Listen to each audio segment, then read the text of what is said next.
Chamo-me Albano Freire Nunes. Na universidade era conhecido apenas por Freire Nunes.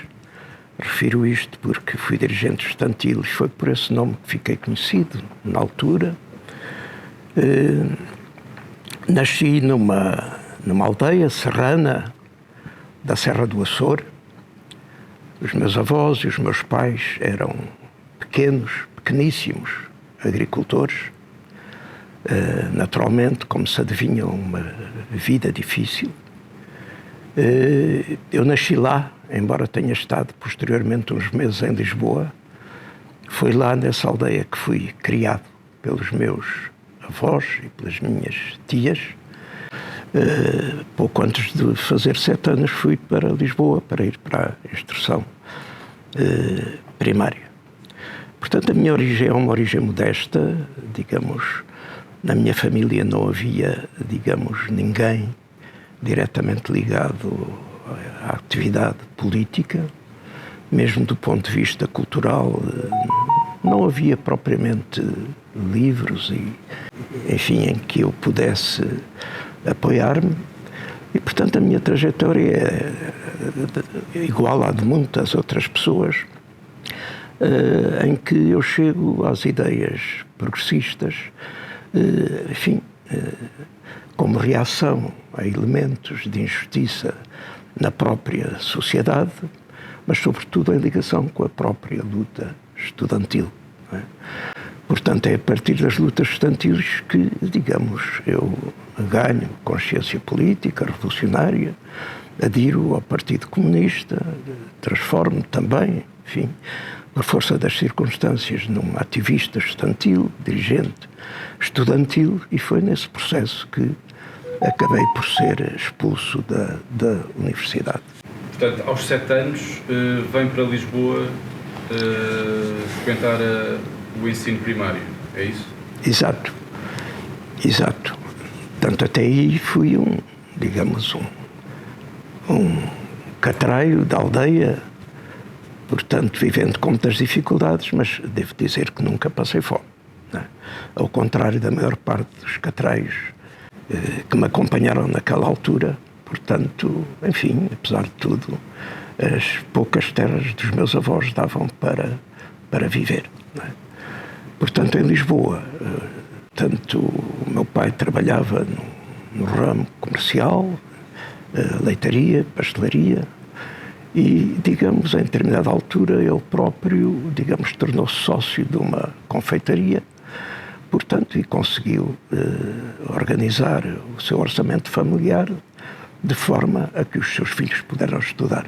Tenho uma irmã que se formou em filosofia, em históricas filosóficas, creio que era assim que se chamava na altura.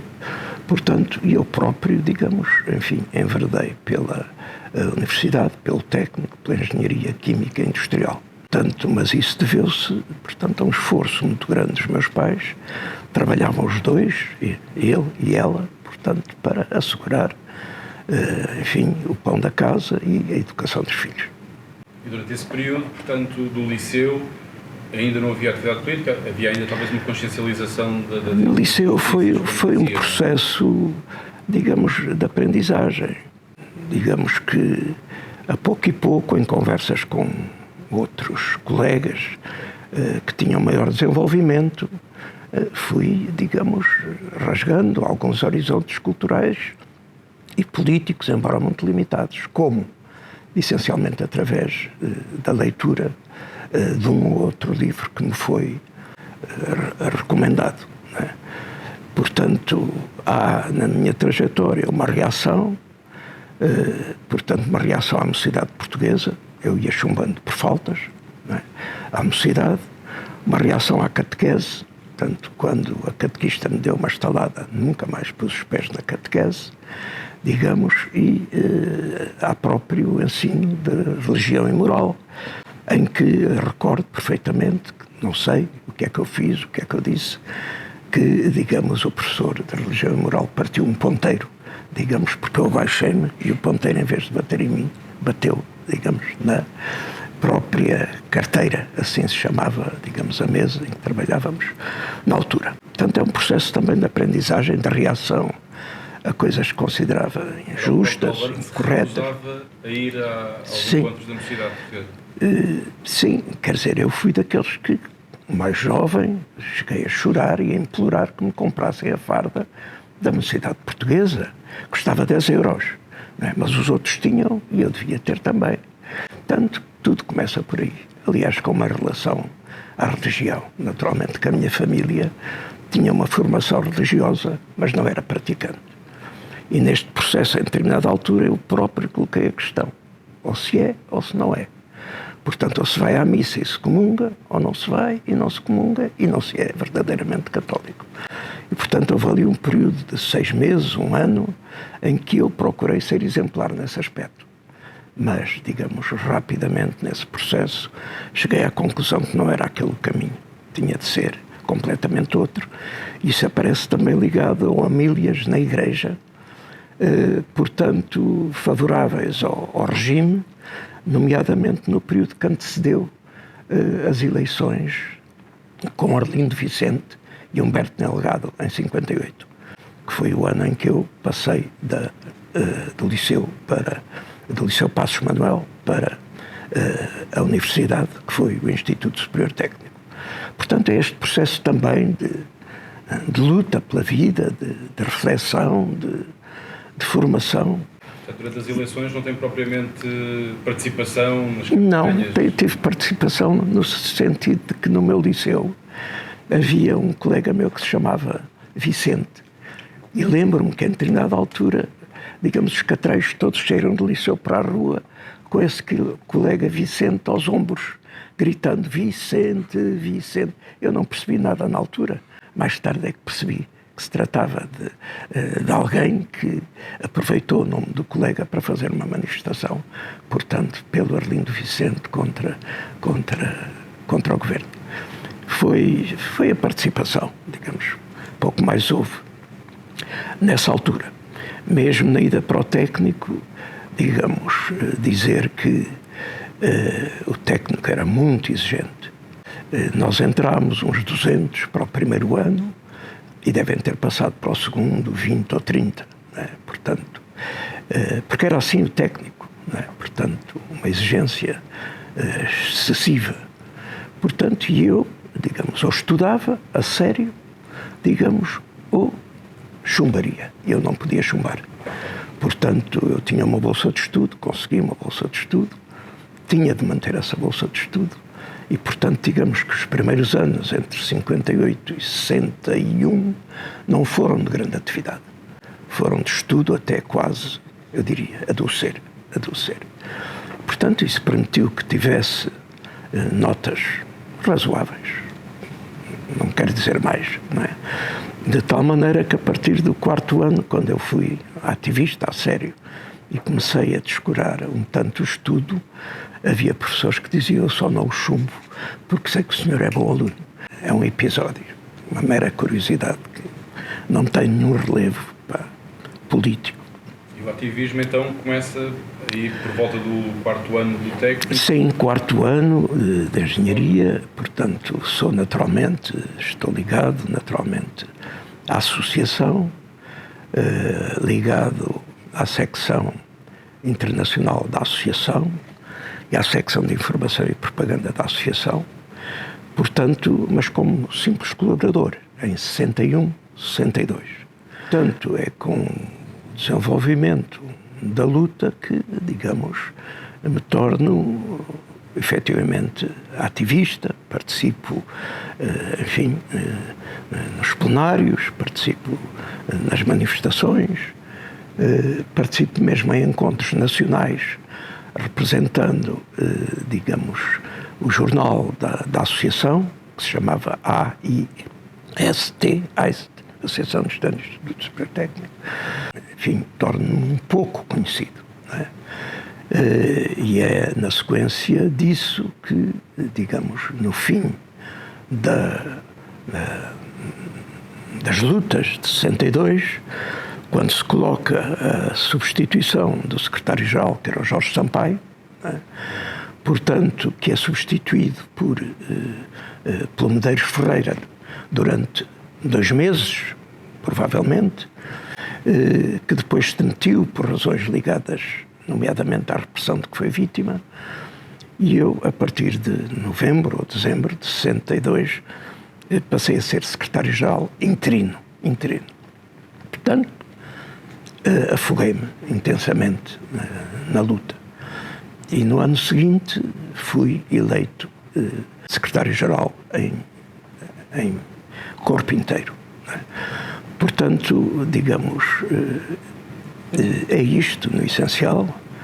E claro que neste processo acabo por ser expulso da universidade. Antes da crise propriamente dita instalar, participou em manifestações.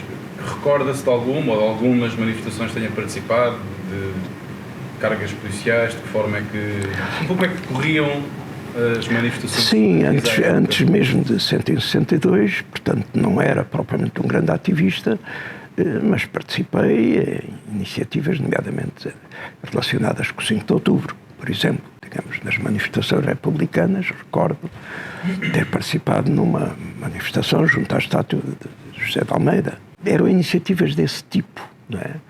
Portanto, é verdade que mesmo antes das lutas estudantis, ainda tive, digamos, ligações políticas e cheguei a fazer pichagens, digamos, nas paredes, na rua. Portanto, coisas um tanto episódicas, pouco organizadas, bastante espontâneas, ligadas com as juntas de ação patriótica, portanto, que estavam na altura em desenvolvimento e em formação, ou com as comissões cívicas eleitorais, portanto, que era outra forma de organização semi-legal que existia na altura. Portanto, sem ser de uma maneira destacada, participei desse tipo de atividades. E nesse período também, digamos, há um elemento que não é pouco importante, digamos, na minha própria formação e que antecipa até, de certa maneira, a formação que adquiri através do desenvolvimento da própria luta académica, que é, digamos, enfim, uma ligação à Cooperativa dos Trabalhadores de Portugal, portanto, que existia, que existe ainda, portanto, das Cadinhas do Duque, não é? Portanto, digamos, o contacto que tive ali com trabalhadores, não particularmente intenso, mas que tive, foi a leitura nessa ocasião, portanto, por iniciativa de trabalhadores, do processo histórico de Juan Clément Zamora, que é um livro de facto extraordinário para compreender o desenvolvimento do processo histórico. Portanto, digamos, houve esse tipo de atividades. Não era uma pessoa desinteressada, mas, digamos, cheguei a fazer sem saber ler nem escrever. Portanto, ao mesmo tempo que ia lendo o processo histórico, ia fazendo uma ou outra palestra para os trabalhadores. Não foram muitas, não quero exagerar esta componente, mas isto existiu. É um processo, digamos, que também é importante levar em consideração. E tudo isto se passa quando, digamos, na minha família, não dos meus pais, nem dos meus tios mais próximos, mas no ambiente em torno da família, digamos, era reacionário. Não é? Tive parentes que chegaram a ser deputados fascistas e vagos parentes que chegaram a ser membros do governo. Não é? E na minha aldeia, portanto, a minha aldeia chama-se Cepos e há uma outra aldeia muito próxima que se chama Colmeal. Portanto, era a terra da mãe do Marcelo Caetano. Portanto, há toda uma envolvência vaga, mas uma envolvência religiosa, cultural, política, portanto, que não vai propriamente no sentido de animar as minhas disposições de luta. Portanto, digamos que do ponto de vista familiar e do meio que me cercava mais proximamente, portanto, digamos, eu navego contra a corrente. Não é? Mas isso é a situação que se verifica com a maior parte, digamos assim, dos ativistas políticos antifascistas naquela altura, e nomeadamente dos membros do partido. Claro que há regiões do país com tradições, todas os conhecemos, Margem Sul, Alentejo, etc., onde podemos dizer que é mais fácil, digamos, enfim, conhecer e aderir às ideias do Partido Comunista. No meu caso, portanto, foi uma trajetória muito particular. Mas essa foi a trajetória de outros, não é? Portanto, numa aldeia próxima da minha, um outro camarada, um pouco mais jovem do que eu, portanto, enfim, é hoje um dos principais dirigentes do partido, Francisco Lopes, é de uma aldeia próxima da minha. O Álvaro nasceu em Coimbra, não é? Portanto, e podíamos continuar a dizer, para não falar do nosso grande Bento Gonçalves, não é? Que nasceu numa pequena aldeia de Vila Real, ou do Militão Ribeiro de Mursa. A sua entrada no Partido Comunista é em 1962? 62. Ainda antes do processo da crise académica ou já posterior? É no decurso de todo aquele ambiente, porque a crise académica... Eu quero agora, para quem for ver esta entrevista, se nos podia narrar um pouco... Sobre a crise. A crise. Sim, a crise académica é bom... geral e depois da sua experiência pessoal. Digamos, eu creio que no que diz respeito à crise académica há um ou outro aspecto que importa salientar, sem entrar em grandes detalhes. A crise académica tem uma componente fundamental que não é devidamente valorizada, que é, digamos, a componente nacional, a componente Coimbra. Digamos que todo o processo que conduz às grandes lutas do Dia do Estudante se inicia com iniciativas de caráter nacional, organizadas e centralizadas em Coimbra, nomeadamente a partir da reabertura da Associação Académica, que teve durante muitos anos, portanto, comissões administrativas, em que o primeiro presidente, depois da reabertura, foi um camarada nosso, que ainda é vivo, o Lopes de Almeida, portanto, que foi eleito e foi imediatamente enviado para a tropa, portanto, e relacionado com a tomada da Bastilha, portanto, comemorada tradicionalmente, como uma iniciativa contraditória, com muitos aspectos praxistas, mas que com a evolução da situação política portuguesa e a radicalização do movimento estudantil adquiriu um conteúdo, digamos, claramente democrático e claramente antifascista.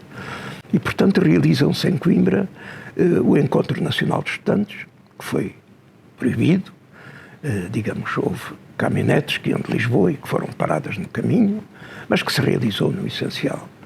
E o convívio, o primeiro convívio nacional, portanto, também realizado em Coimbra. E, digamos, é esse ambiente, digamos, que é uma tentativa do movimento estudantil de se estruturar a nível federativo e a nível nacional, porque estava muito compartimentado em Lisboa, por um lado, Coimbra, tradicionalista, por outro, e o Porto, digamos, reduzido apenas à Associação Académica de Farmácia e, digamos, às organizações como o Orfeon,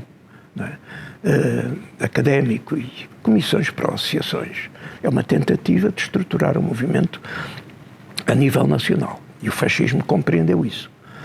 E, digamos, toma medidas de repressão impiedosa. Aliás, a repressão em Coimbra ultrapassou a repressão em Lisboa. Digamos, as expulsões de Coimbra, não posso agora estar a precisar, são mais violentas do que as repressões em Lisboa. A Associação Académica esteve encerrada, foi ocupada, foi objeto de uma grande violência. Portanto, eu chamava a atenção para esta componente, porque é neste quadro geral e num quadro, digamos assim, de afirmação, de valores de liberdade, de valores progressistas. Por exemplo, digamos, uma coisa que marcou esta altura foi a chamada Carta à Jovem Portuguesa, publicada na Via Latina, digamos, dirigida então por um outro camarada meu, ainda vivo, que é o António Avelange Nunes. Portanto, digamos que deu grande celeuma e foi objeto de terríveis campanhas nos jornais fascistas. Portanto, a Voz e os outros também campanhas, digamos, que revoltaram os estudantes e deram uma grande contribuição para a radicalização da própria luta. Claro que 62 em Lisboa está relacionado com a proibição do dia do estudante e com o que lhe seguiu. Mas esta contextualização, digamos, de caráter um pouco nacional, é importante, embora haja outra que, naturalmente, é ainda mais importante. E qual é ela? Digamos, é o que se passa no início dos anos 60, com uma série de acontecimentos de grande importância, com sinais por vezes contraditórios, não é? Mas o golpe de Beja, portanto, tem uma grande repercussão, o assalto a Santa Maria, embora conduzido por uma personalidade ligada ao fascismo, mas dissidente, enfim, acaba por funcionar em termos de agitar e de minar as bases do próprio regime, e é sobretudo a guerra colonial, portanto desencadeada a partir de 61, embora numa primeira fase ainda muito marcada pelas ações terroristas da UPA, não é?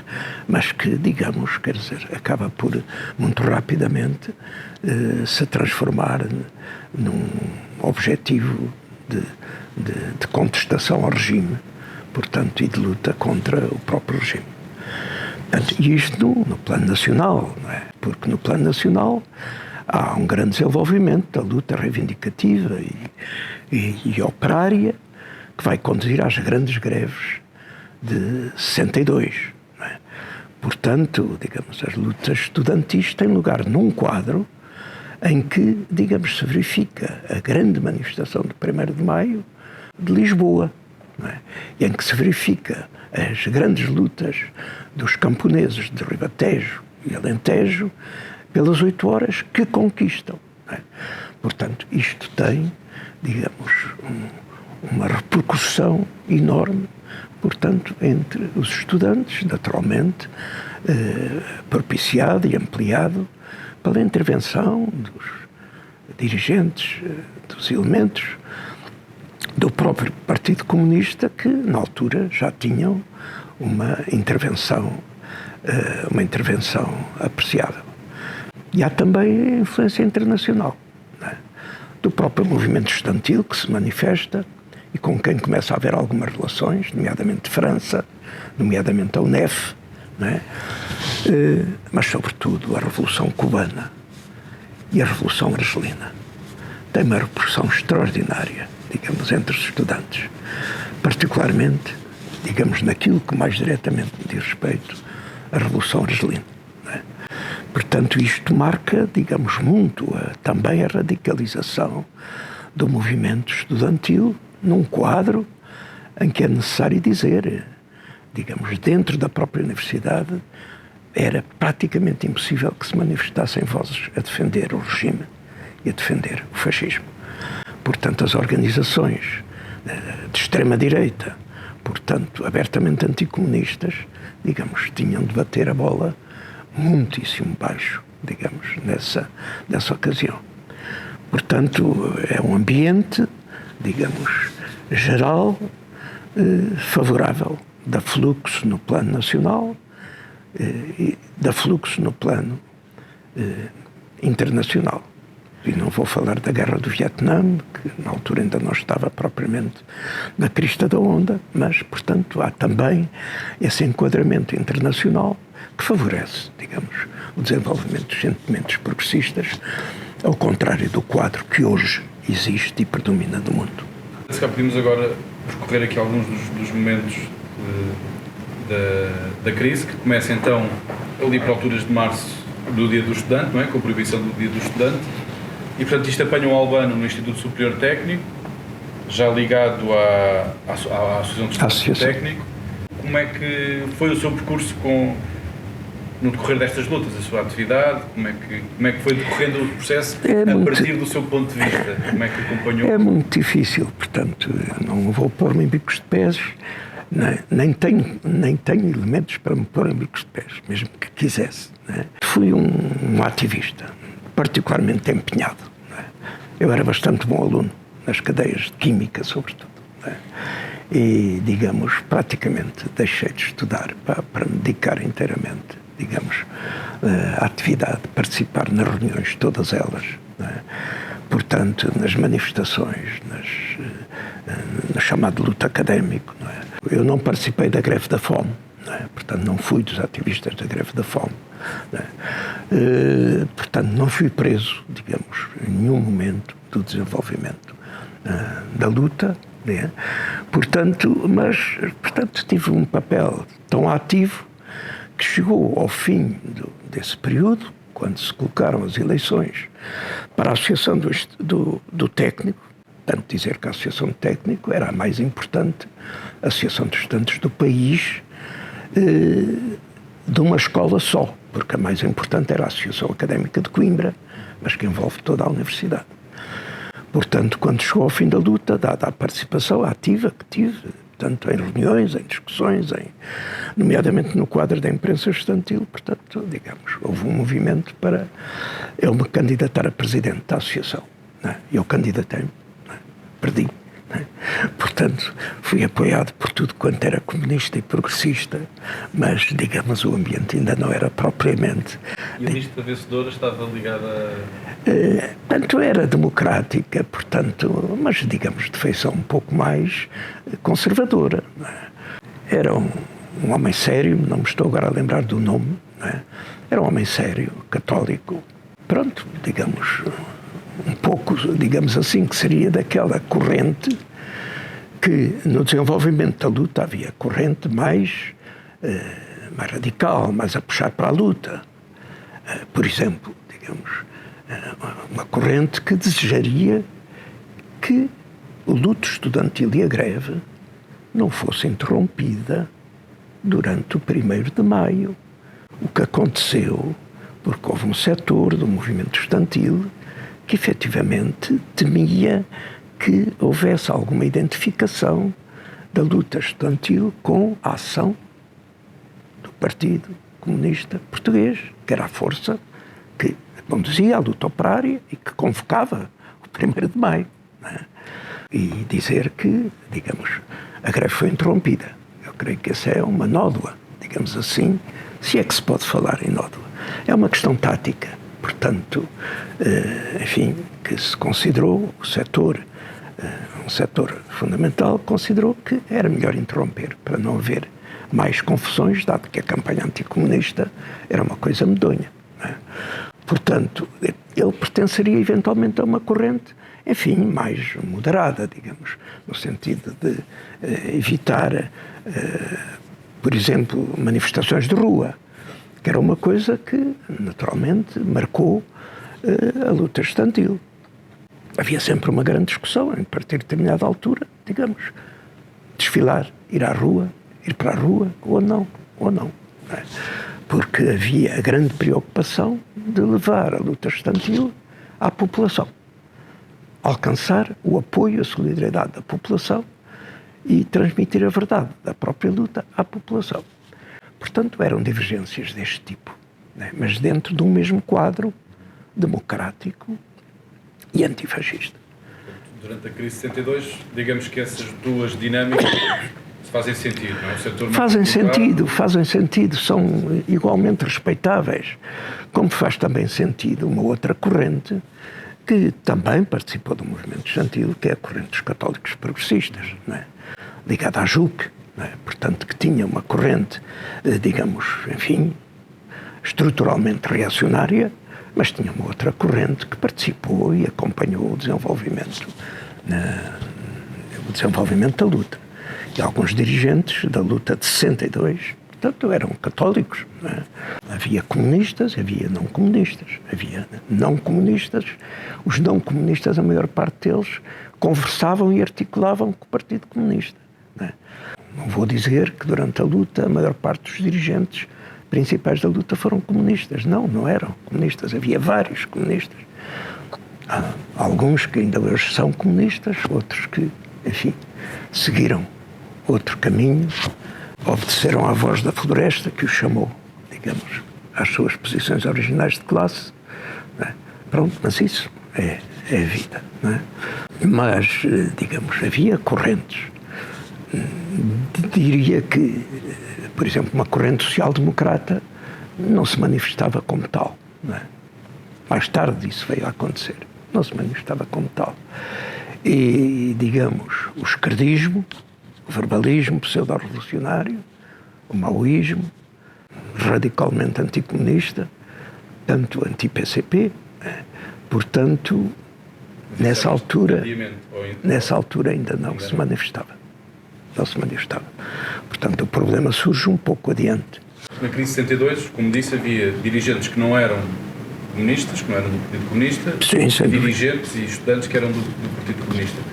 A minha pergunta era um bocado nessa linha, ou seja, por um lado, quando se fala e quando se faz a memória da crise de 62, não se refere tanto os comunistas, não se associa tanto o Partido Comunista e os militantes comunistas à luta de 62, fala sempre em figuras mais como o Jorge Sampaio ou Lourenço Ferreira, mais no campo do Partido Socialista. O que eu lhe perguntava era qual era a linha estratégica, já aflorou isso, a linha estratégica do Partido Comunista para o quadro daquela crise específica e de que forma é que pessoas como o Albani e outros procuravam, junto dos outros líderes, então, influenciar o movimento no sentido que preconizavam? Digamos, a política do partido que eu acompanhei e a orientação que é conhecida era uma política de unidade. Não é? Portanto, e repito, havia dirigentes não comunistas que articulavam a ação com o partido, incluindo com o funcionário clandestino que era o José Bernardino, que é um nome muito importante que tinha sido o secretário-geral da RIA antes do Jorge Sampaio. Portanto, digamos, que articulavam, não vou dizer nomes. Portanto, havia uma grande unidade e, digamos, em geral, não digo que não houvesse quadros sectários no partido, também haveria, né? Mas, em geral, era toda uma política de unidade. A nossa orientação sempre foi, portanto, o que se trata é de traçar uma orientação que seja justa e que seja concretizada com o apoio de massas e não propriamente de, digamos, reivindicar a direção e a condução. Seguir, inclusivamente, a arte, que é normal, de defender posições que outros possam vir a adotar e apareçam como posições defendidas por eles. Não é? Portanto, uma política de unidade. Aliás, é essa política, portanto, que, enfim, que é mérito em parte do partido e que mais tarde entrou em conflito com o esquerdismo, que é a política de unidade, da ação de massas, centrada em torno de organizações legais e semi-legais que possam abranger a grande massa, porque qualquer luta que não tenha um apoio de massas, digamos, é uma luta condenada ao fracasso. Portanto, essa foi a nossa política. Por exemplo, posso dizer, o meu advogado, quando se tratou do processo disciplinar que me foi instaurado e que levou à minha expulsão por 3 anos e meio da Universidade de Lisboa, foi o Dr. Jorge Sampaio. E, digamos, a minha amizade com outros, nomeadamente com Medeiros, com quem tenho discordâncias, enfim, estratosféricas, particularmente no que diz respeito às questões internacionais, sempre foi de respeito e de cooperação, digamos, em certos aspectos. Portanto, essa era a nossa posição. E a sua atividade no decorrer da crise continuava mais ligado ao setor da propaganda, da imprensa?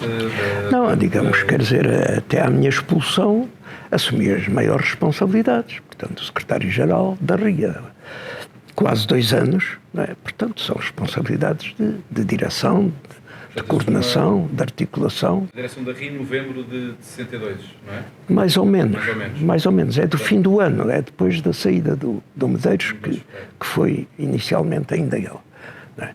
Portanto, até ser expulso em junho de 64, algo assim. Não é?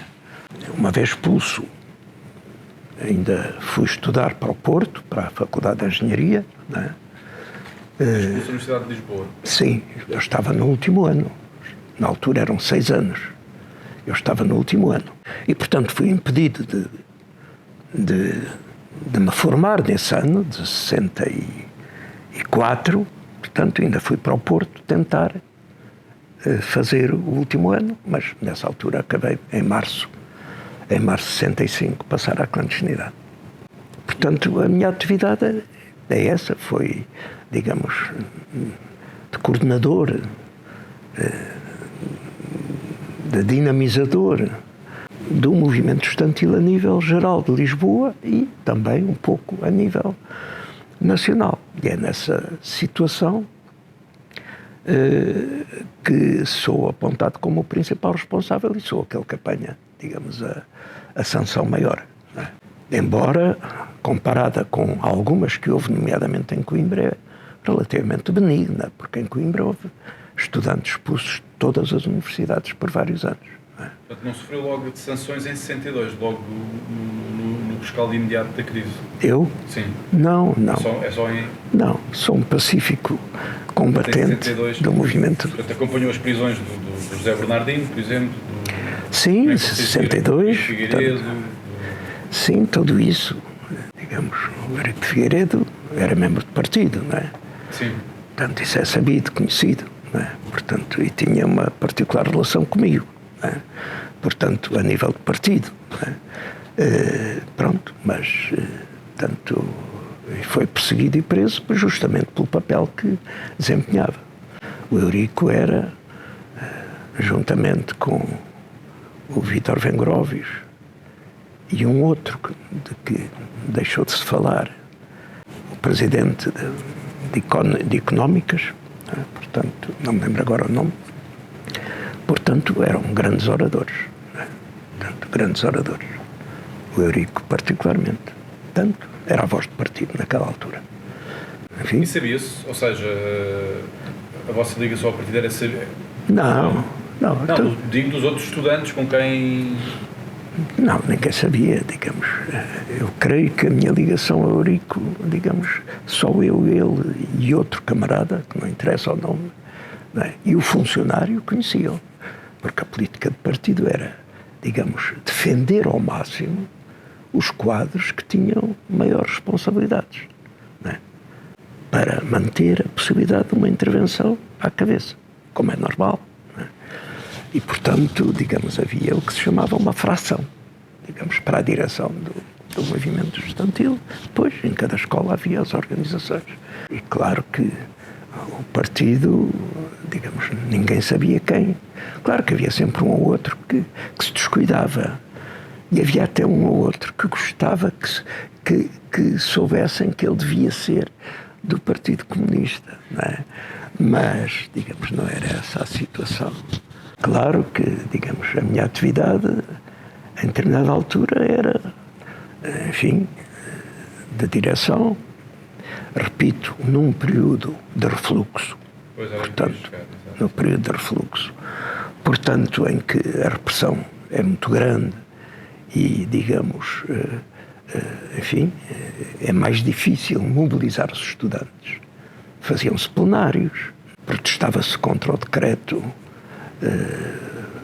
44.632, né, que o governo queria impor, protestava-se contra prisões, expulsões, né, faziam-se pequenas manifestações, mas numa escala que nada tinha a ver com a dimensão da luta de 62, ou como veio a ter mais tarde, nas grandes lutas de 69, que eu acompanhei, mas a partir da clandestinidade. Digamos que a crise de 62, por um lado, marca uma nova fase do movimento estudantil. As próprias formas de luta mudam, não é? As ações de rua, a ligação às massas, etc.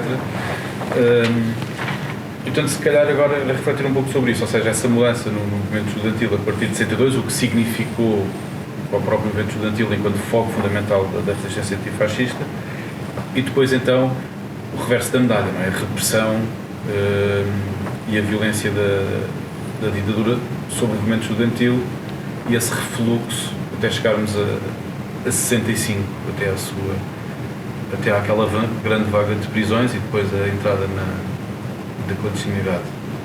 Aquilo que se verifica, por um lado, é, digamos, uma radicalização política e um amadurecimento do movimento associativo estudantil e, por outro lado, digamos, no quadro repressivo então existente, uma maior dificuldade de mobilização.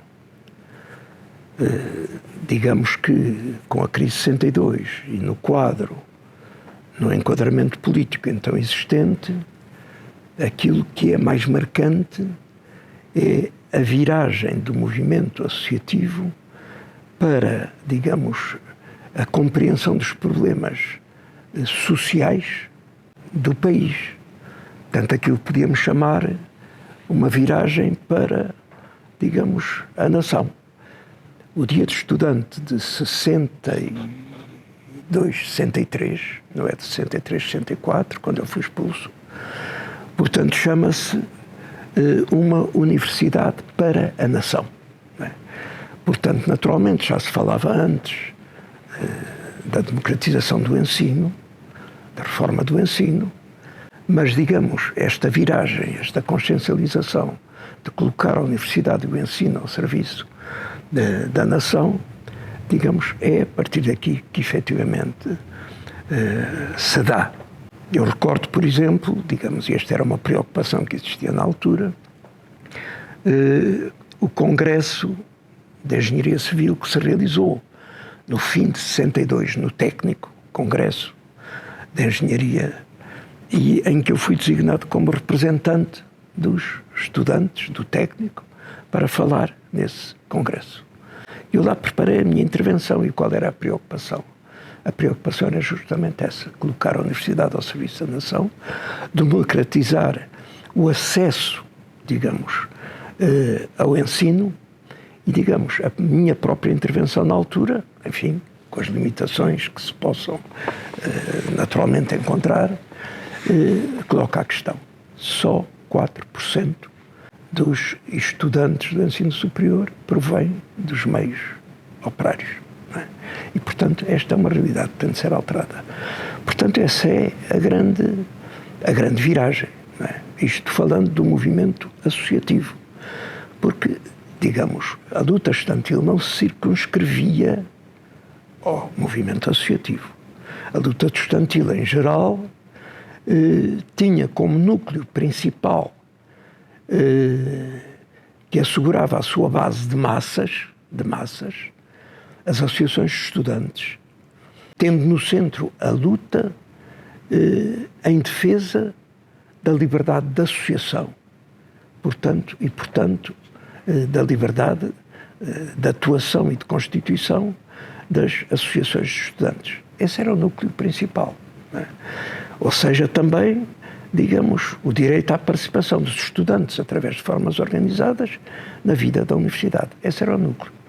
Mas o movimento estudantil em geral, isso também influenciava o próprio movimento associativo, digamos, expressava-se noutras formas de organização. E, portanto, eu creio que na sequência das lutas de 62, portanto, há um reforço, digamos assim, de organizações no plano político, diretamente político, e nomeadamente no plano ilegal. E é nesse quadro, por exemplo, que o partido, e falo, portanto, do partido, para não falar das juntas de ação patriótica que se criaram, embora com altos e com baixos, portanto, refletindo as dificuldades também a nível, digamos, superior e as dificuldades em Argel, etc., não é? Portanto, digamos, além das juntas de ação patriótica, da ação clandestina que se veio a desenvolver e iniciativas, nomeadamente contra a guerra colonial, não é? O fortalecimento do Partido Comunista. E, portanto, o Partido Comunista, portanto, chega a ter centenas de quadros organizados, nomeadamente em Lisboa. Não é? Portanto, digamos, há esta politização que não tem uma contrapartida naquele período a nível da capacidade de intervenção das próprias massas estudantis. Na altura manteve-se um esforço e uma linha unitária e uma linha de massas em torno das associações, coisa que se perdeu mais tarde com, digamos, a intervenção dos MRPPs e outras coisas mais, não é? Portanto, e no quadro da grande repressão que houve ao Partido Comunista, que deixou campo aberto, digamos, a outras organizações, não é? Mas, portanto, o fruto é esse, digamos, é a grande politização do movimento estudantil, traduzida nomeadamente no reforço de organizações ilegais, semi-legais, antifascistas e particularmente no reforço do Partido Comunista. Enfim, portanto, é o que posso dizer, digamos, em relação a isto. Portanto, nesse contexto, chegamos então ao ano de 65. Em 65 ainda era secretário-geral da RIA ou já tinha sido eleito? Não, portanto, digamos, eu fui eleito, portanto, em 62, 63, interino, e depois 63, 64, secretário-geral. Depois terminou, não é? Portanto, porque fui expulso, não é? Portanto, e acabou essa função, fui para o Porto. E no Porto, digamos, estive uns meses e passei à clandestinidade. Portanto, a passagem pelo Porto não tem uma grande história, digamos. Como é que acompanhou aquela grande vaga de prisões final de 64? Ou seja, no fundo, muita dessa dinâmica que o Partido Comunista tinha construído, no movimento estudantil, leva um golpe duro. Leva um golpe muito duro. Em Lisboa, e, portanto, acompanhei, enfim, portanto, com tristeza, não é? E na clandestinidade aquilo que procurei fazer foi reorganizar. Não tanto em Lisboa, mas sobretudo, porque estive sobretudo voltado para o trabalho da juventude e para o trabalho do movimento estudantil, em primeiro lugar, no Porto e em Coimbra. Portanto, é toda a minha atividade, no que diz respeito aos estudantes, se centra a partir do Porto e a partir de Coimbra, a partir de 65. Em Lisboa as coisas seguiram o seu rumo, mas, como digo, o enfraquecimento do partido no quadro da discussão ideológica que havia no movimento comunista internacional, portanto, conduziu, portanto, ao fortalecimento de uma série de grupos, uma pulverização de grupos que procuraram instrumentalizar as associações de estudantes, reduzindo substancialmente, digamos, a sua base unitária e de massas, não é? Portanto, com o pretexto de que era necessário acelerar a luta contra o regime, portanto, afrequecia-se o movimento de massas contra o regime, não é? Portanto, foi essa a consequência e foi essa a grande preocupação. Defender o caráter unitário do movimento associativo, portanto, e defender as associações de estudantes, digamos, a sua força principal, não é? É isso, enfim, que norteia a nossa atividade. Mas a partir de 64, digamos, é como digo, passa a clandestinidade e a minha vida passa a ser diferente, não é? A sua entrada na clandestinidade está-se já, ou seja, um bocado na sequência desta vaga de... Sim, é na sequência. A vaga de prisões é dezembro, janeiro de 64, 65 e eu passo a clandestinidade em março de 65. E a partir daí estive sempre no interior do país, até ao 25 de abril. Entra na clandestinidade e continua vocacionado e continua a atuar junto como disse, da juventude e do movimento estudantil? Sim, digamos que a parte de leão das minhas responsabilidades, várias, não é? Mas incidiu particularmente no movimento estudantil. Em geral, mas particularmente no Porto e em Coimbra. Como é que se faz o trabalho político no terreno, clandestinamente, junto de estudantes? Ou seja, a minha pergunta é, e às universidades, quer dizer, conseguia manter o anonimato, entre aspas, e estando no meio de estudantes, ou essa questão não se punha?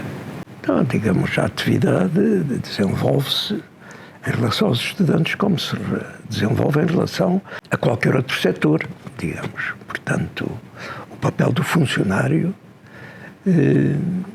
é o de dinamizar o partido. Portanto, é o de construir a organização. E digamos que a primeira tarefa que se coloca é o que é que temos. Eu, quando passei à clandestinidade, fui agarrar, como a gente costuma dizer, digamos, uma organização relativamente pequena, um pequeno núcleo, do qual faziam parte, por exemplo, um médico que ainda hoje é vivo e que foi o primeiro dirigente estudantil a ser preso e que teve um comportamento heroico. E, portanto, a partir daí, ninguém mais falou na cadeia, no Porto. Mas para dizer que agarrei no organismo e discutimos o alargamento. Quem mais é que podemos chamar ao partido? E foi todo esse trabalho que se foi fazendo ao longo do tempo. Portanto, numa academia onde só havia uma associação, que era a Associação de Farmácia, o resto eram pró-associações, portanto, embriões. Aliás, nunca passou daí, o governo nunca deixou legalizar, mas em que, digamos, as pró-associações se foram fortalecendo ao ponto de terem praticamente o papel das associações de estudantes. Portanto, o movimento estudantil no Porto cresceu muito, a organização do partido cresceu muito, e eu vou dizer qual a razão principal. A razão principal é que o partido foi se organizando e aconteceu um fenómeno que é muito raro. Portanto, ao longo de tantos anos, é que, digamos, todos os meses havia prisões entre estudantes. Todos os meses eram presos um estudante comunista, um dirigente comunista preso, digamos, e mais ou menos torturado. Nenhum falou na cadeia. Portanto, nenhum traiu. E, portanto, a polícia, ao longo de todos os anos, desde 65 até 74, não conseguiu penetrar na organização do Porto estudantil. E, portanto, quando chega ao 25 de Abril, digamos, é uma organização relativamente forte, onde os esquerdistas são muito minoritários. Um Pacheco Pereira, que era a alma que andava por lá, portanto, a fazer as suas diatribes, não é? Portanto, eram pequenos grupos, não é? Portanto, sem grande significado. Portanto, foi este o trabalho que se fez. Naturalmente, passando por lutas, por greves, por manifestações, por uma manifestação que ficou histórica contra a guerra no Vietnã, não é? Portanto, uma manifestação contra a visita do... Não posso precisar, mas terá sido 67, 68, não posso precisar. Não é? Portanto, digamos, é esta dinâmica. Portanto, digamos, o que é que eu posso dizer mais? Que a orientação era no sentido de desenvolver a luta. Constituir as associações, liberdade de expressão, digamos, a democratização do ensino, a luta contra a repressão, a amnistia aos presos políticos, toda essa atividade. Não é? Portanto, ligando a atividade do movimento estudantil também, digamos, à luta em geral. Por exemplo, há uma célebre manifestação contra a carestia de vida no Porto, uma célebre. Não me pergunto também a data, que eu não tomei apontamento sobre isso. É já, digamos, talvez nos anos 70, não é? Portanto, tanto em que os estudantes, por exemplo, dão uma grande participação, não é? Uma grande participação. As noites de São João eram marcadas pela agitação do partido, portanto, enfim, portanto, aproveitando as circunstâncias. O que é que faziam nas noites digamos, o que é que se fazia? A-lhe pôr na cabeça, portanto, ou digamos, o martelinho, quando, digamos, houvesse a substituição, mas, digamos, aproveitar as quadras, portanto, sanjoaninas, para fazer quadras, portanto, de sentido antifascista e fazer ações de distribuição dos prédios, portanto, em certos locais onde, digamos, passariam muitas pessoas, para além de outras coisas. Portanto, nada que não fosse habitual noutras organizações do partido. Em Coimbra, digamos, é um pouco a mesma situação. Tinha, nessa altura, portanto, a Associação Académica de Coimbra, encerrada, não é? Portanto, e digamos, é a luta pela reabertura da associação académica que vem desembocar, portanto, às lutas de 69, portanto, às lutas de 69. É um processo muito radicalizado, que é conhecido, não é? Portanto, digamos, em que há uma grande manifestação do Presidente da República na inauguração do edifício das matemáticas, não é? Uma manifestação extraordinária, aliás, se vê ainda hoje com cartazes, portanto, tudo isso. E a partir daí, e da ação audaciosa, em que o Presidente da Associação Académica, pressionado pelas bases, é preciso dizê-lo, usa da palavra, portanto, enfim, é preso, e depois há um grande movimento para a sua libertação e um grande movimento que tropeça com a repressão e cria-se uma dinâmica, portanto, que levou à ocupação da cidade pela polícia e a manifestações de uma extraordinária envergadura. Uma ação que teve um papel muito grande no desmascaramento da demagogia liberalizante, portanto, de Marcelo Caetano, que estava, digamos, a ser, enfim, a iludir importantes setores da oposição democrática, que viam nessa demagogia uma abertura do regime e procuravam aproveitá-la. A luta dos estudantes de Coimbra, portanto, foi a demonstração de que o fascismo, portanto, sem Salazar continuava e que, portanto, digamos, havia que não ter ilusões em relação a Marcelo Caetano e a necessidade de não só prosseguir, como intensificar a luta, como se veio, digamos, a verificar nos anos seguintes. Portanto, a minha ação na clandestinidade é de um vulgar funcionário do partido que se dedica digamos, o seu tempo, digamos, a organizar, a escrever, a combater, nomeadamente no movimento estudantil, digamos, ideias quer oportunistas de direita, digamos, no sentido da conciliação com o regime, não é? Quer esquerdistas, no sentido de um certo radicalismo inconsequente, não é? Que não levava em conta a realidade da situação e tinha uma componente fortíssima anticomunista. Portanto, escrevi bastante em torno dessas questões, particularmente no que diz respeito a Coimbra, não é? Onde as manifestações esquerdistas tiveram, enfim, um peso, apesar de tudo razoável, esquerdistas e, digamos, oportunistas no sentido de liquidacionistas, de desistência, de conciliação, não é? Digamos, era um trabalho de elaboração também política e teórica, portanto, para a qual dei também a minha contribuição. O Albano, diretamente os Partido Comunistas, voltaram a ter um papel importante na organização dos estudantes em Coimbra em 79. Mas novamente havia, tal como em 72, outras forças políticas, embora em 69 já com uma lógica diferente.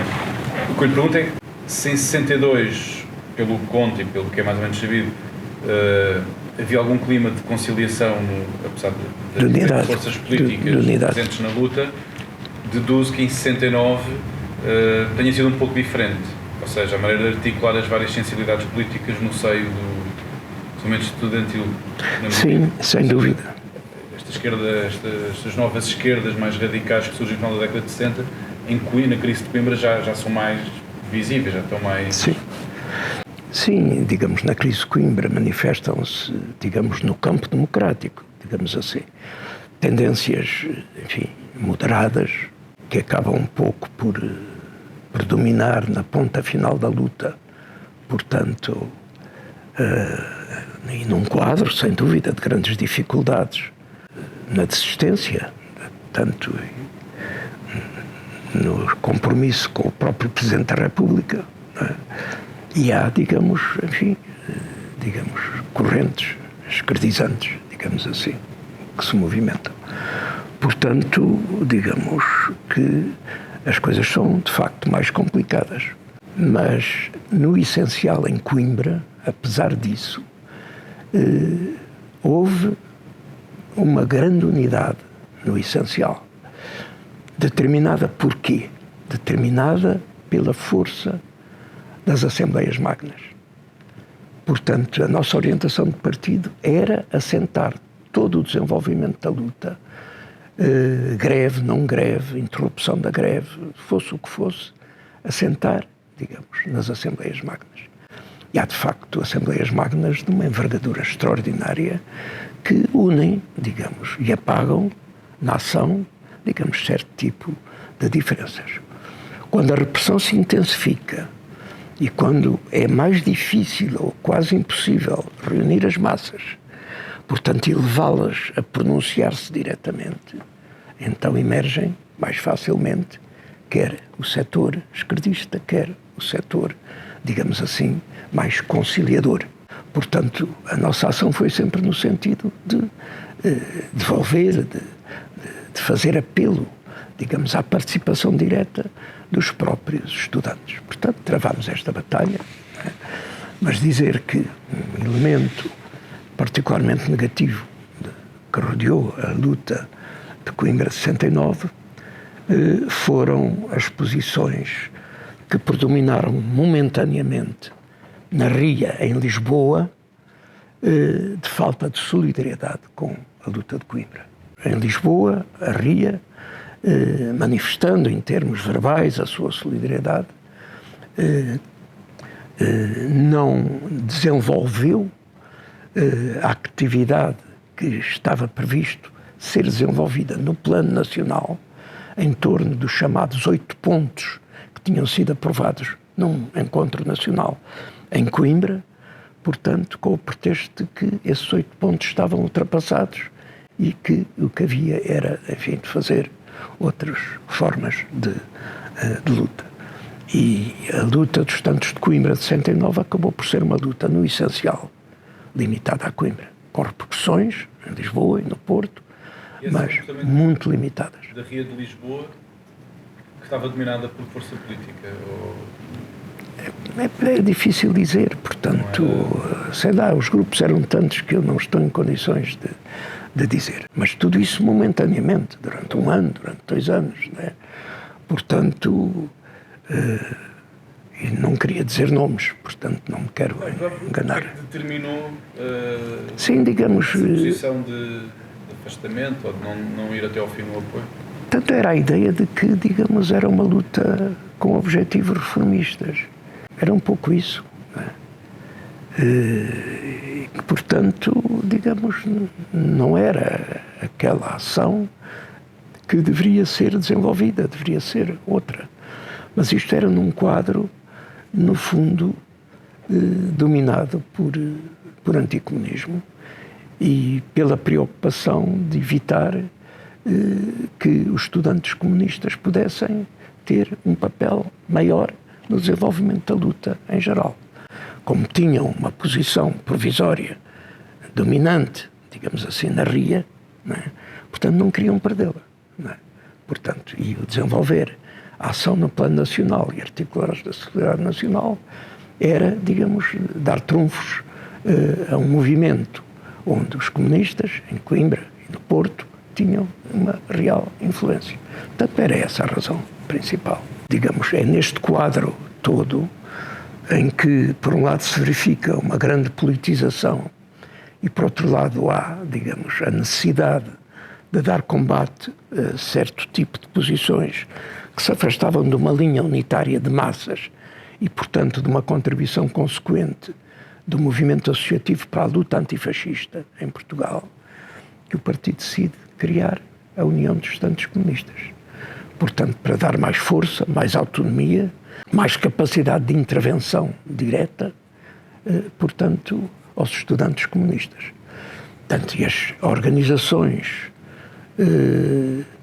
estudantis do PCP que existiam então, quer no Porto, a Organização Estudantil do Porto do PCP, a Organização Estudantil de Coimbra do PCP, passaram, digamos, a ser transformadas na União dos Estudantes Comunistas, com uma direção própria, articulada naturalmente com o partido, portanto com maior capacidade e autonomia de intervenção para, digamos assim, desenvolverem a sua ação e até, eventualmente, alargarem, digamos, o campo de intervenção comunista. Esteve ligado, portanto, a esse processo de criação? Sim, naturalmente, estive ligado a esse processo de criação, não é? Portanto, criou-se um chamado executivo, digamos, da União dos Estudantes Comunistas. Eu fiz parte desse executivo.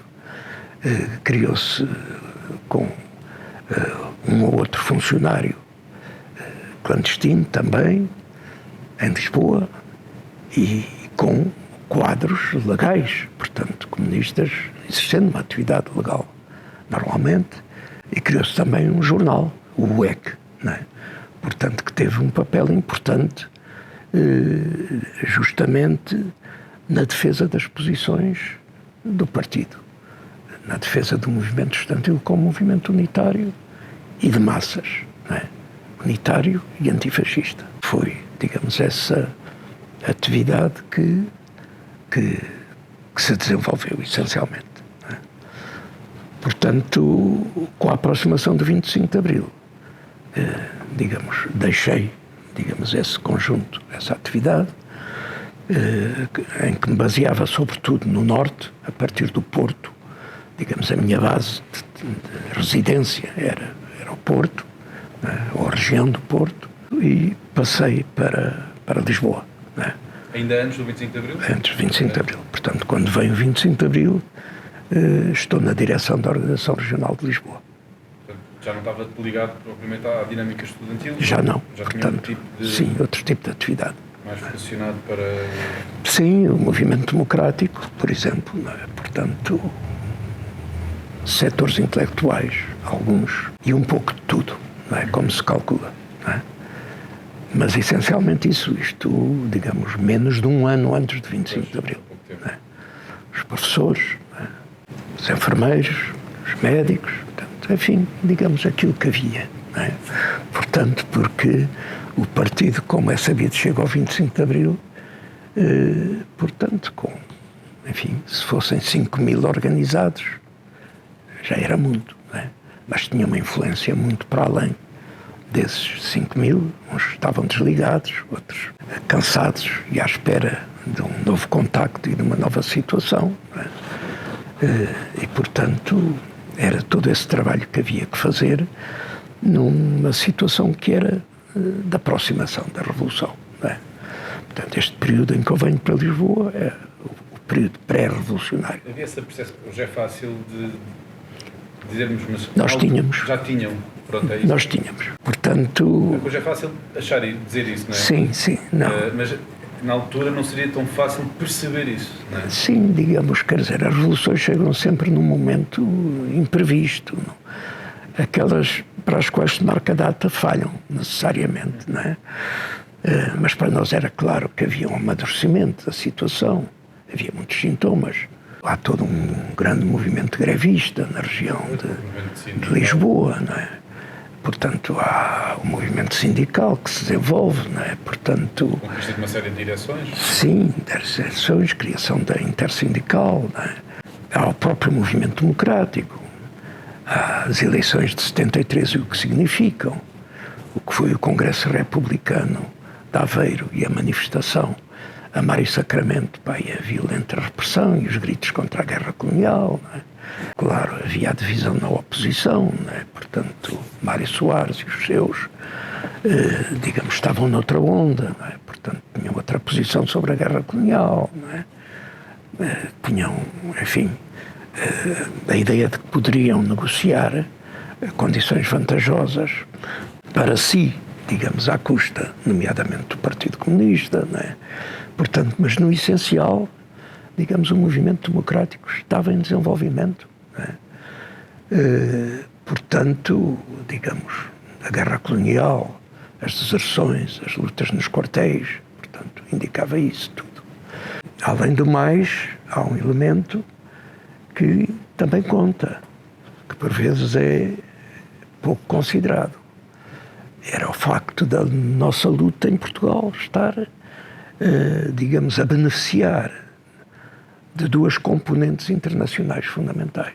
Uma era a luta dos povos coloniais, com cujas vanguardas o Partido Comunista tinha relações históricas. Alguns dirigentes tinham sido mesmo membros do partido, não é? Portanto, isso era um fator, digamos assim, que alimentava fortemente. Isto é para dizer que tínhamos esse sentimento. O outro era o próprio quadro internacional. Digamos, se no fim dos anos 80 verificamos o desastre que se verificou com a União Soviética, digamos, no início dos anos 70, digamos, era o avanço. Havia conquistas, havia realizações e, sobretudo, havia um ambiente de desanuviamento na Europa. Um ambiente de desanuviamento que veio a permitir que a NATO não interviesse diretamente em Portugal durante a Revolução Portuguesa. Tentou, pensou, mas não conseguiu, porque o quadro internacional não permitia. Esse era também um fator. Esse sim, hoje, digamos, pode-se dizer que hoje é melhor compreendido do que na altura talvez não o valorizássemos tanto. Mas eu chamava a atenção para um dado que é capital. O avante clandestino, o último avante clandestino, que não se chegou a sair, mas que conhece-se e está nas exposições por todo lado. Portanto, tinha dois grandes títulos, das duas grandes notícias. Portanto, era não dar tréguas ao fascismo, era a palavra. Não é? Não dar tréguas ao fascismo. Portanto, intensificar e desenvolver a luta. Não tenho as expressões exatas, mas ao ler aquilo, vê-se que o partido... Outra coisa, digamos, enfim, é depois o entrelaçado da conspiração, do levantamento militar. Isso são outros aspectos. Mas, digamos, a análise geral era claramente esta. Não vamos dizer que fomos nós que demos o tiro de partida para o momento revolucionário. Foram os capitães. Foram os capitães. Uma dinâmica própria, mas uma dinâmica inseparável da luta geral do povo português, nomeadamente da luta dos estudantes, no quadro da qual se formaram muitos oficiais milicianos que vieram a ter um papel importante no derrubamento do fascismo e, nomeadamente, digamos, no movimento das Forças Armadas nas colónias. Essa foi também uma contribuição do movimento estudantil e do movimento associativo. Eu era estudante do técnico e lembro-me que havia, digamos, enfim, a Academia Militar, portanto, digamos, iam lá a certos cursos e participavam e conheciam as lutas que se desenvolviam, quisessem ou não, digamos. Isso entrava no seu próprio imaginário, não é? Em 65, factualmente, há um golpe grande na organização estudantil do PCP que demora a recuperar, sobretudo em Lisboa, julgo eu. Sim, sobretudo em Lisboa. Até ao 25 de Abril, acho que o Partido Comunista consegue recuperar o ascendente no movimento estudantil, ou fica sempre assim uma coisa dividida com a extrema-esquerda? Não, recuperou. Isso, aliás, é conhecido. Recuperou, manteve em Coimbra, manteve no Porto e recuperou literalmente em Lisboa. Digamos, na altura de 25 de Abril, se não todas, a maior parte das associações tinham, digamos, eram direções unitárias, ou seja, em que estávamos nós defendendo listas unitárias e não listas sectárias. Não é? Portanto, essas listas voltaram a predominar nas vésperas do 25 de Abril. Portanto, não foi um trabalho fácil. Aqui a UEC teve um papel importante, não é? Portanto, as medidas tomadas pelo partido e, digamos, as medidas tomadas no plano da luta ideológica. Se ler, digamos, um livrinho que saiu, portanto, Coimbra, 2 anos de luta, não é? Um livrinho pequenino das edições Avante, creio que é um documento que mostra os problemas que se colocavam no terreno, na luta ideológica, e como é que o partido os enfrentava. Em relação com o problema do esquerdismo, há duas coisas que têm de se ter presentes. Um é, de facto, as divisões que surgiu no movimento comunista internacional, não é? E o apoio que receberam do estrangeiro. Isto é uma realidade, não é? Direta ou indiretamente, não é? Beneficiaram de elementos no plano internacional, portanto, que defendiam teses, digamos, maoístas. De uma maneira ou de outra, porque, como sabe, digamos, o número de grupos maoístas, digamos, é quase infindável. Portanto, foi esse um elemento. O outro, claro, já referi, foi o próprio golpe no Partido Comunista. Mas há um outro que tem que ver com a própria, digamos, desenvolvimento da situação no país. Portanto, repare que isto aparece, digamos, sobretudo na crista da aproximação da situação revolucionária. Portanto, com essa aproximação, até Mário Soares se tornou revolucionário. Até o Partido Socialista, digamos, defendeu posições, portanto, revolucionárias. Não é? É conhecido os textos do encontro que realizámos com eles em Paris e é conhecidas as decisões do primeiro congresso em Portugal do Partido Socialista. Tudo revolucionário. O esquerdismo beneficiou desse ascenso e da radicalização que nós consideramos, da radicalização das camadas intermédias, estudantis, intelectuais, pequeno-burguesas, não é? Portanto, porque foi aí que se instalaram e foi a partir daí que se desenvolveram. Não foi a partir do movimento operário e da classe operária, onde, não quer dizer que não tenham tido aqui além a sua influência, particularmente até com o desenvolvimento depois do próprio processo revolucionário. Mas, à partida, digamos, a sua gênese é esta. E, portanto, não tinha, digamos, fundamentos suficientes no tecido económico e social do país, digamos, para se manter. Não é? Portanto, no que diz respeito às associações de estudantes, portanto, recuperamos posições. Não é? Chegamos em boa hora ao 25 de abril de 1974 e aqui como é que soube, como é que foi de repente sair da clandestinidade, converter ou não o trabalho político, saiu logo da clandestinidade, se não saiu, pronto, entramos agora brevemente para terminar no período revolucionário. Sim, saí, não direi imediatamente, digamos, quer dizer, durante 2 dias, não é? Portanto, sabia digamos, ou sabia não. que ia haver o golpe naquele dia? Não. Não sabia. Cheirava-se, andava no ar, não é? Portanto, digamos, havia quem soubesse. Pois, por isso é que Havia quem soubesse, mas eu era demasiado pequenino para estar, digamos, num tal segredo dos deuses, não é? Não sabia, digamos assim. Portanto, e há um primeiro momento em que a orientação é vamos ver em que é que param as modas.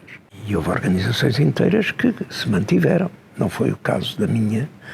Portanto, nos primeiros dias vimos, portanto, acompanhámos, não abandonámos imediatamente tudo,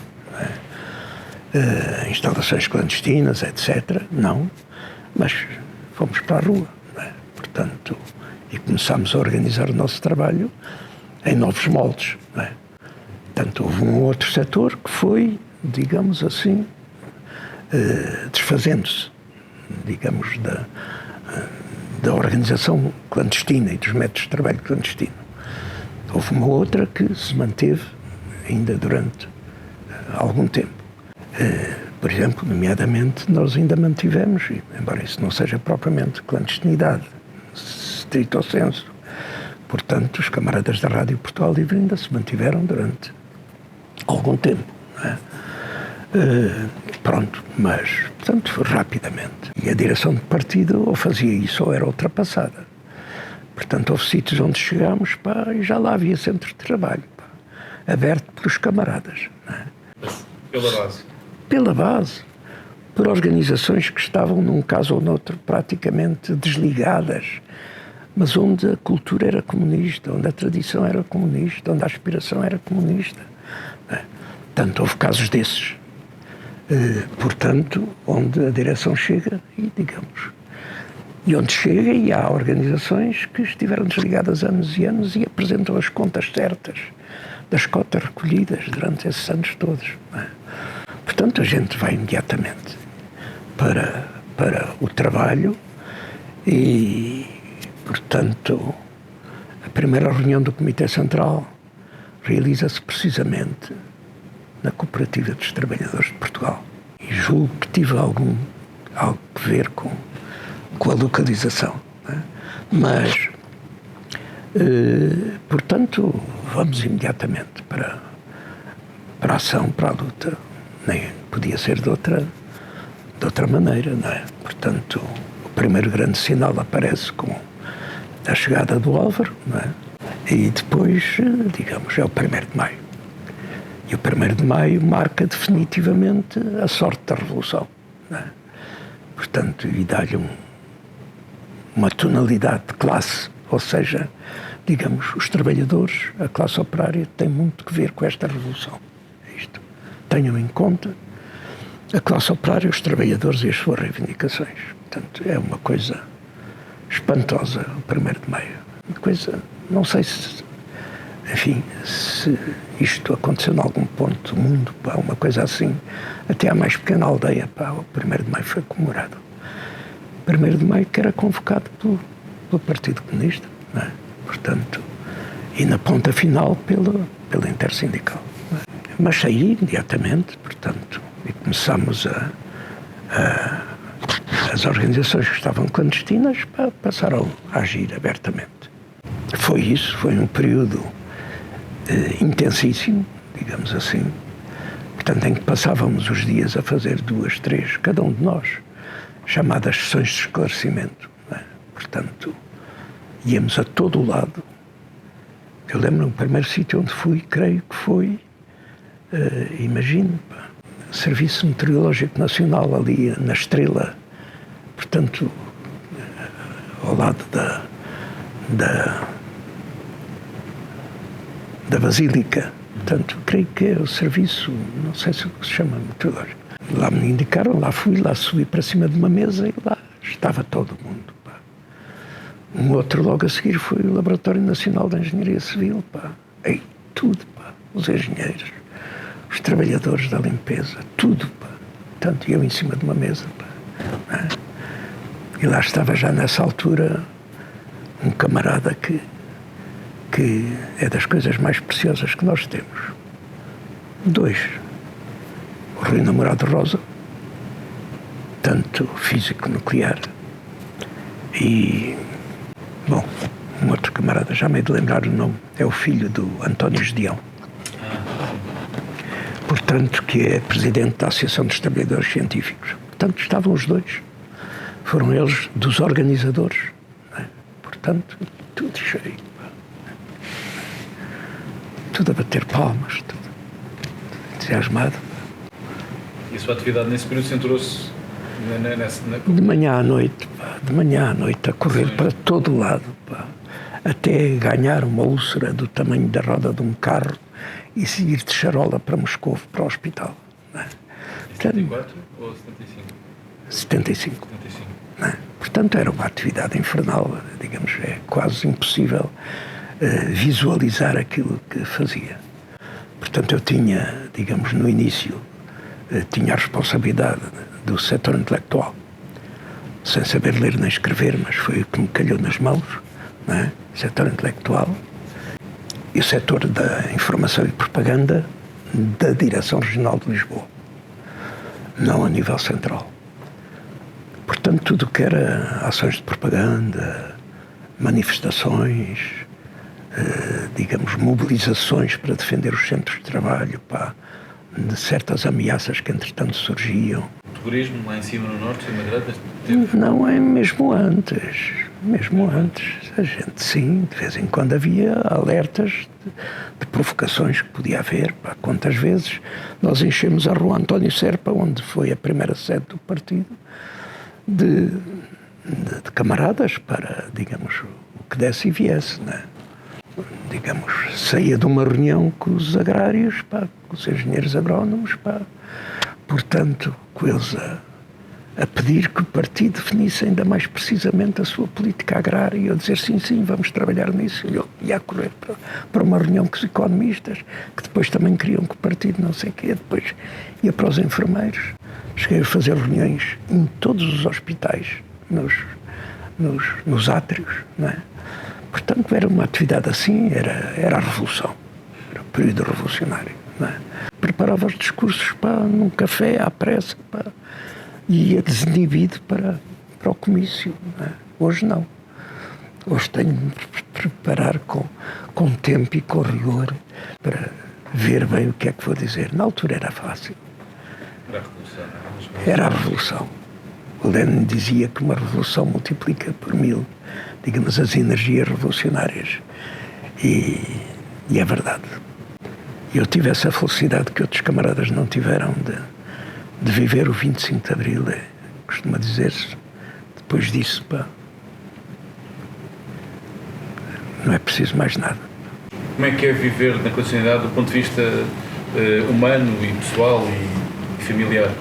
Porque às vezes não há muito esta percepção da luta política, às vezes impunham uma série de condicionamentos e de sacrifícios pessoais e familiares fortes, não é? Não é fácil. Também não será tão dramático quanto se possa, por vezes, pensar. Claro que uma coisa é prisão, é tortura. Portanto, isso, digamos, e a iminência disso acontecer, digamos, constitui uma preocupação permanente e cria uma tensão enorme. Mas, digamos, nós definimos regras e aperfeiçoamos essas regras ao longo do tempo, não é? As chamadas regras conspirativas.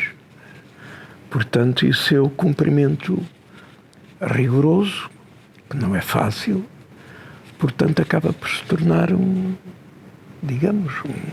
hábito, um modo de vida, a base normal em que assenta, digamos, todo um trabalho de organização, todo um trabalho político, portanto, que, digamos, anima, entusiasma, na medida em que há convicções, há ideais, há valores, e, portanto, isso, digamos que apaga as dificuldades, os sacrifícios que resultam da necessidade de cumprir essas regras, da pontualidade, de ir a um encontro e não aparece o camarada, temos de nos ir embora e vamos mesmo embora. Depois não sabemos quando é que voltamos a agarrar o camarada, mas logo se verá. Mas isso cria logo, digamos, um aperto, uma dificuldade. Mas a existência desses ideais, desses valores e o desenvolvimento da luta, portanto, com altos e com baixos, portanto, compensa. Eu diria até que, digamos, há um elemento que se respirava na clandestinidade, que era a solidariedade. E não era só a solidariedade dos camaradas, era a solidariedade dos camaradas, dos membros do partido, era dos amigos do partido, dos simples democratas que respeitavam o partido e apoiavam o partido, dos vizinhos, daqueles que na rua nos ouviam quando éramos presos pela polícia gritar: vou preso, é PIDE. E, portanto, digamos, tomavam logo medidas para dizer fulano tal foi preso e tal, para o partido saber. Chamava a atenção, valorizava isto, os valores, os ideais, compensam este rigor da luta, digamos, uma maneira de viver que tem de ser muito, muito recatada, muito modesta, digamos, no modo de vida. Inclusivamente a comida, só há uma coisa que não pode, duas coisas que não podiam ser subestimadas. Uma era a maneira de vestir. Tinha de se vestir de acordo com, digamos, a profissão oficial que se dava. Portanto, não podia andar com as calças rotas e digamos, dizer que era engenheiro. Não é? A outra era a sala de entrada da casa. A sala de entrada da casa tinha de aparentar, digamos, uma casa normal, não é? De onde se vive normalmente. Não é? Depois lá para dentro eram caixotes, não é? Era uma mobília feita de caixotes. E o mais que se pode adivinhar, não é? Mas, portanto, depois naturalmente a privação, é evidente, não é? Os laços com a família, mas sempre uma grande preocupação do partido, e isso aconteceu comigo, de assegurar o mínimo de contacto com a família, digamos, a correspondência, coisas que tinham de ser feitas de uma maneira muito segura, muito cautelosa, e até, em certas situações, a possibilidade de encontro na clandestinidade com a família. Com a família. Portanto, naturalmente, camaradas vivendo situações em que isso era mais necessário, eu diria mais humanamente necessário, do que noutros. Por exemplo, eu só tive uma vez, digamos, um contacto na clandestinidade com a família, num monte, para Santo Tirso, não é? Num pinhal, não é? Portanto, digamos, uma coisa muito defendida, naturalmente, não é? Portanto, isso naturalmente gostava. E, sobretudo, camaradas com filhos, não é? Portanto, que tinham de se ver livres deles. Portanto, quando, no mínimo, se tratava da altura da escola, não é? Portanto, digamos, esses camaradas, naturalmente, que sofriam mais do que eu, que era um jovem, livre, não é? Portanto, que me podia consagrar integralmente, não é? Mas naturalmente que é sobretudo a necessidade de uma grande vigilância, de uma atenção permanente, mas mitigada, não é? Mitigada pelas convicções. Não, e são essas convicções, ao fim e ao cabo, que têm raízes, não é? Têm raízes nos trabalhadores, têm raízes nas massas, não é? Populares. É de onde nos vem, digamos, a nossa vitalidade, não é? São essas raízes que dão, digamos, força e que explicam porque é que foi o Partido Comunista Português o único que conseguiu resistir à violência da repressão fascista, quando todos os outros sucumbiram. Justamente pelo rigor das suas formas de organização, mas pela força das suas convicções, que se traduziram também, digamos, em comportamentos heroicos, né? Conhecidos na polícia, que é muito justo valorizar, e nesse sentido o nosso partido valoriza muito o trabalho que, digamos, o Museu do Aljube tem feito e se propõe continuar a fazer.